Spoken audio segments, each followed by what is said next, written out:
All right, welcome back everyone. Ready for another deep dive. Today, we're tackling something that might just revolutionize your golf game, especially if you're like me and sometimes let those nerves get the best of you out on the course. We're talking about routines. Ah, yes, the power of routine. You know it. Specifically, golf routines. We dug up this really intriguing document just titled 28.2024 Golf Routines.pdf. And it's got some seriously compelling insights into how consistent routines, those things we do, both mentally and physically before we even swing, can make or break a shot. It really is fascinating how much we can influence our performance just by setting the stage correctly. Right. It makes you think, how much of nailing that perfect shot is really about pure skill, the mechanics of the swing, and how much of it is mental? I mean, are we psyching ourselves out before we even step up to the ball? Well, if we're to believe Jack Nicklaus, and I think we should, a whole lot of it is mental. That's right. We'll get to the Golden Bear's wisdom in a bit, but first I got to say, one thing that really struck me in this document was the idea that even us casual golfers, the weekend warriors, we all have routines, even if we don't realize it. Absolutely. It's true. Think about it. Even if you don't have a meticulously planned pre-shot routine, you probably do certain things almost without thinking before each shot. Yeah, like taking a deep breath or lining up the club behind the ball a certain way. I never really thought of those as part of a routine. But this document argues that those little things can have a big impact on consistency. They absolutely can, and that's really the core message here. Consistent routines, both internal and external, are crucial for good golf. Okay, so let's break that down. First, what exactly do we mean by internal and external routines? So internal routines are all about the mental game. Ah, the mental game. Always a tricky one. It really is. It's about what you're saying to yourself in your head. Your self-talk, whether you're visualizing the shot, really picturing that ball soaring through the air and landing right where you want it to. Or are you thinking about all the ways you could mess up? That kind of thing. So, like, are you filling your mind with doubt or with confidence? Exactly. It's all about setting that mental stage before you even address the ball. Okay, that makes sense. And then external routines. Those are more about the physical stuff, right? Right. It's all the things you do with your body before you swing. Like, do you always take 2 practice swings? Do you have a specific way you line up your shot? How do you grip the club? What about your stance? Right, right. So it's like a whole sequence of actions, almost like a little dance you do before each swing. Yeah, exactly. And the more you can make that dance the same every time, The better. the better. It helps build what this document calls a positive motor program. Motor program. Okay, you're going to have to explain that one. Sounds a bit technical. It's really not that complicated. Basically, every time you repeat a specific action, like, say, your pre-shot routine, you're strengthening the neural pathways in your brain that are associated with that action. It's like carving a groove in your brain. Interesting. So the more you repeat it, the deeper that groove gets. You got it. And the deeper the groove, the more automatic and smooth that action becomes. It's like building a well-paved road for your swing to follow. Ah, okay. I'm starting to see the connection. Yeah. So with a good, consistent routine, you're basically training your brain and body to work together seamlessly without you having to overthink every little detail. Exactly. You free up your mind to focus on the bigger picture. That makes a lot of sense. Yeah. But what about if you don't have a consciously developed routine, like we were talking about earlier? We all have those little habits and tendencies we do without thinking. Right, exactly.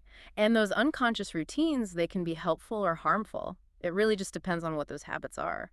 So it's like we're all building these motor programs, whether we realize it or not. Exactly. And sometimes we're paving nice, smooth roads, and sometimes, well, sometimes we're creating a bumpy mess. Huh.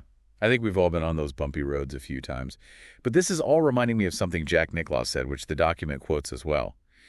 He once said that 90% of a successful golf shot is determined by the mental picture and setup. Leaving only 10% for the actual swing. Yeah.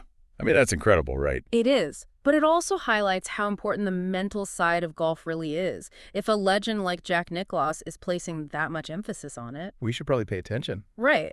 It goes to show that it's not just about how hard you can hit the ball. It's about having that clear mental picture, quieting the doubts, and trusting your swing. It's about getting out of your own way. Exactly. And it's interesting, Nicklaus later revised his estimate, saying that maybe the swing was closer to 20%, but he still emphasized the importance of what he called the preamble, the visualization, the grip, the alignment, all those things we've been talking about. So even the greats are constantly learning and refining their understanding of the game. I love that. Now, there's this really cool story in the document about one of the author's students who always seemed to play better in tournaments than in casual rounds with friends. Oh, yeah, I remember that one. Turns out the student was much more focused and deliberate in those tournament settings, even though he wasn't consciously trying to be. Why do you think that is? I think it speaks to the power of our environment and our mindset. Hmm. You know, in a tournament, there's pressure, there's that sense of formality, maybe even an audience watching you. And all those things can subconsciously make us step up our game, make us more mindful of our actions. It's like those external factors kind of force us into a more consistent routine, whether we realize it or not. Yeah, in a way. And I think we can all relate to that, right?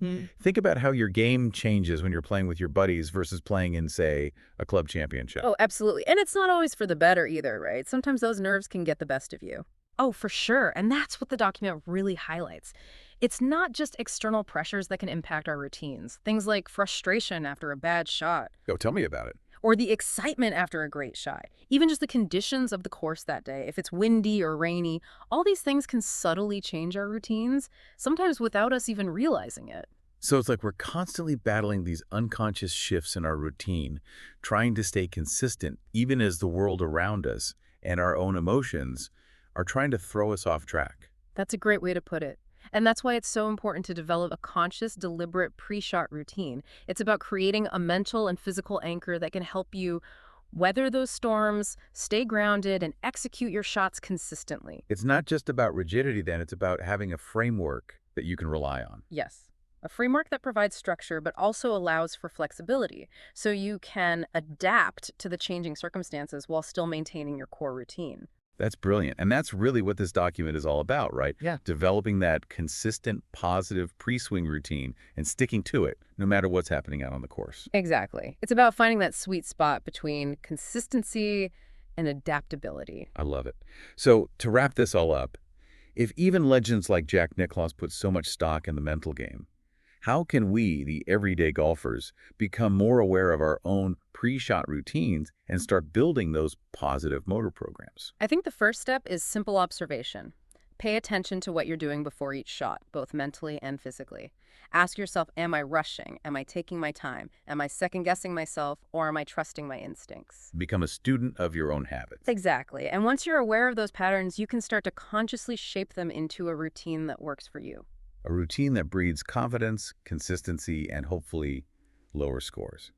So for all of you listening out there, I challenge you to really take a closer look at your routines, not just in golf, but in other areas of your life too. It's amazing how much of a difference those little things can make. You might be surprised at what you discover and how even small tweaks can lead to big improvements in your performance, both on and off the course.